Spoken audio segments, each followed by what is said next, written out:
সবাই যখন মৃত্যুটাকে ভীষণ ভয় পায়, আমি তখন হাসতে হাসতে আল্লাহর কাছে ভীষণ সন্তুষ্টি নিয়ে পৌঁছতে চাই যে আমি একটা ন্যূনতম ওই জীবনটা লিড করতে পারলাম, যে আমি একটা ইনসাফের হাসি নিয়ে আমি আমার আল্লাহর কাছে পৌঁছতে চাই। সুতরাং আগামী 50 বছর বাঁচলাম, কোনো ইম্প্যাক্ট তৈরি হলো না আমার দিয়ে, দেশের জন্য, রাষ্ট্রের জন্য, উম্মার জন্য, জাতির জন্য। কিন্তু আমি ধরেন 5 বছর বাঁচলাম, সেটার মধ্য দিয়ে যদি আগামী 50 বছরের ইম্প্যাক্ট তৈরি হয়, তাহলে অনেকদিন বেঁচে থাকায় কি সাফল্যের বলেন?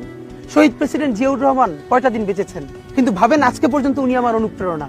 হাঁটতে হাঁটতে আমার পা ফুলে যায়। আমি আমার টিম সেদিনকে ব্যাগের মধ্যে জুতো নিয়ে তারপরে একটা শপিং মলে ঘুরছিলাম, মানে পা ফুলে গেছে, পা জুতোয় ঢুকাতে পারছি। তা আমরাও সারা বাংলাদেশের 56,000 বর্গ মাইলে হাঁটতে চাই।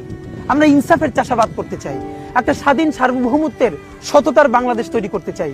আল্লাহ যে কয়দিন হায়াতে রাখবেন এই লড়াইটা করব।